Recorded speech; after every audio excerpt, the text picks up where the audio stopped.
All right, guys, welcome back to our unique devotion. This is really turning into something a little deeper. I used to just do videos that were, every single day just pumping out scripture. And at the time, that was very helpful for me.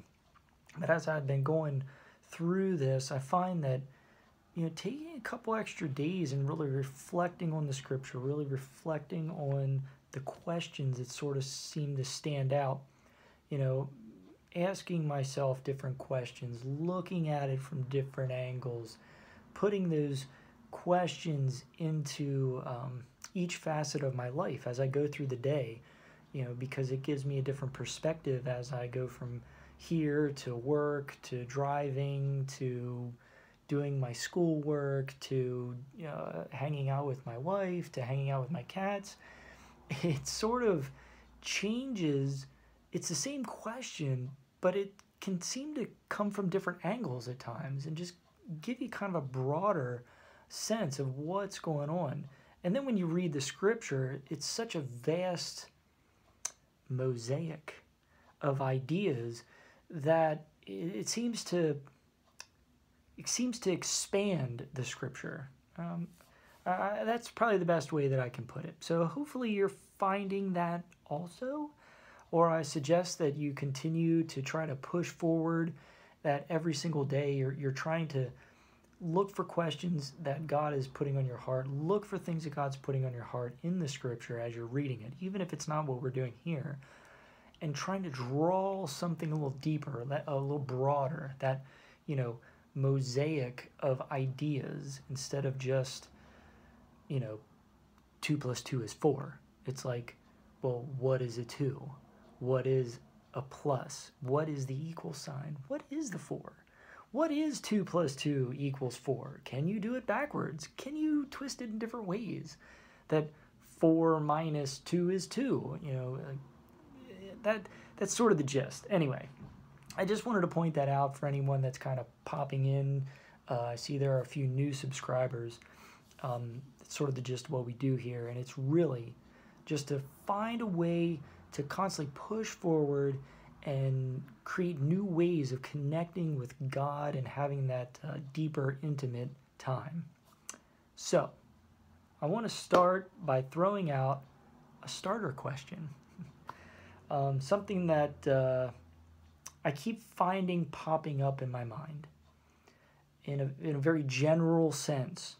So this isn't a very specific question, so I'm not going to delve into it. This is more maybe just something for you to think about in a general sense, and then try to get a little bit more specific as you deem yourself to be ready for it, okay? So where are you going? If you ask yourself that question right now, maybe take a moment. Where are you going? You probably have a very general answer. You should know an answer to that. You should have something, even a picture in your mind, even if it doesn't feel definitive. You should have had some kind of, like, even I know where I am kind of thought. I'm sure everyone watching this, I know that you're smart. I know that you're intelligent. I know that if you just think about it, you've got an answer already, but it's very generalized. So take, where are you going? Find ways to build that mosaic of answers. Find ways throughout the day to plug that question in as you go. And now here's the really cool part. You take that question, where are you going, and plug it in with the scripture that I'm about ready to read, and whatever question God points out to you, or along with the question that God has pointed out to me, and really start to see some paths converging, building an even bigger, broader mosaic of art. I'm trying to be picturesque here and maybe draw something in your mind a little bit. So anyway, I digress. Today, as I'm gathering my thoughts, is 1 Corinthians chapter 7, verses 32 through 40. We're going to finish up chapter 7 today. So here we go. But I want you to be without care. He who is unmarried cares for the things of the Lord, how he may please the Lord. But he who is married cares about the things of the world, how he may please his wife. There is a difference between a wife and a virgin. The unmarried woman cares about the things of the Lord, that she may be holy, both in body and in spirit. But she who is married cares about the things of the world, how she may please her husband. And this I say for your own profit, not that I may put a leash on you, but for what is proper, and that you may serve the Lord without distraction. But if any man thinks he is behaving improperly toward his virgin, if she is past the flower of youth, and thus it must be, let him do what he wishes. He does not sin, let them marry. Nevertheless, he who stands steadfast in his heart, having no necessity, but the power over his own will, and has so determined in his heart that he will keep his virgin, does well. So then, he who gives her in marriage does well, but he who does not give her in marriage does better. A wife is bound by law as long as her husband lives, but if her husband dies, she is at liberty to be married to whom she wishes, only in the Lord. But she is happier if she remains as she is, according to my judgment, and I think I also have the Spirit of God. There's some interesting things going on there. And you could really twist this scripture around kind of crazy. And if you just take one phrase, one little section, and you haven't read all of Corinthians, you don't know what he's really asking, and this can be twisted. So I'm not going to get into that. Because the question that sort of stood out, that's what I want to focus on. I don't want to focus on all the little eccentricities going on here, because that's not what I feel called to do. If you're called to do that, please take that time, delve deep into the scripture, find commentary books, listen to pastors' sermons, multiple pastors' sermons, get different gists, go deeper, learn the Hebrew. Oh my gosh, that'll rack your brain, but learn the Hebrew, gather the words, really understand it if that's what you feel that God is calling you to do, because you need to do that if he's calling you to do that. But for me, at least in this time, as I'm reading the scripture, it might change next time I read it. Do you see the difference between the things or the ways of the world and the things of God? Because here he's pointing out situations in our lives, very specific situations here in marriage, where we tend to zero in on the worldly aspect of what's happening in the relationship and not seeing the broader picture of God and where God is in the situation, and how to honor God in a marriage or outside of a marriage in a proper way. So let me read that again.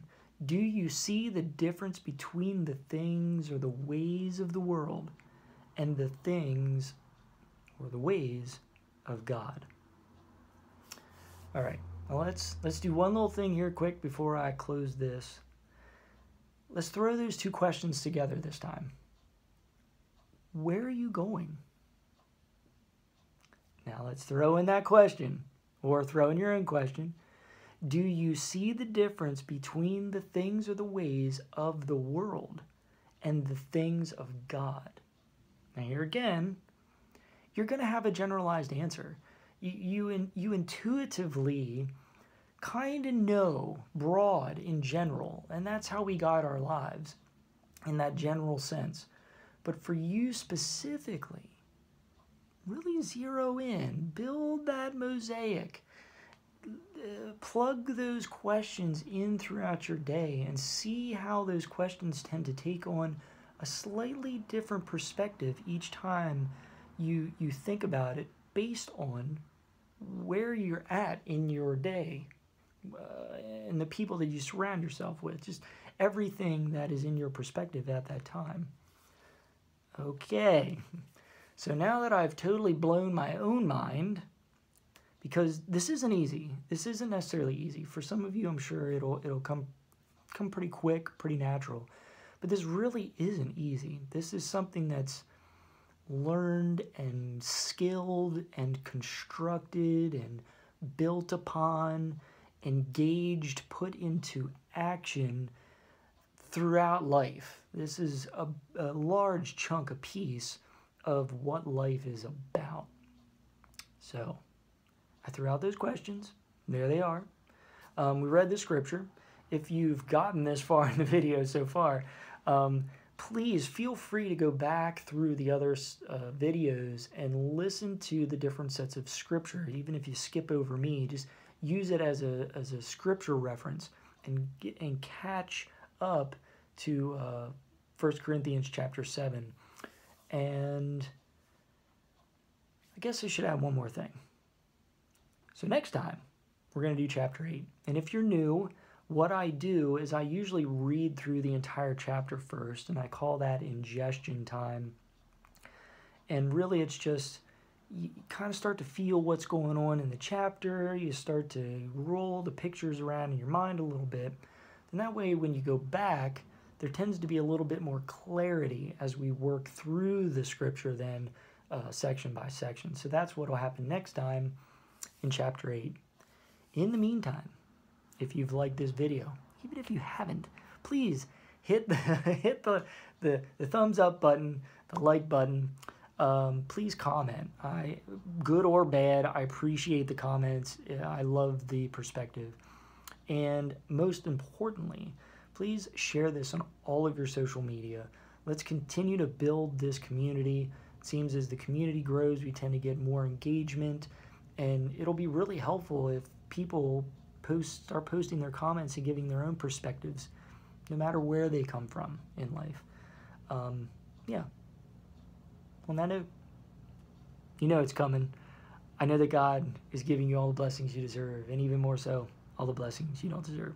Till next time, have a wonderful day. Love you guys. Peace.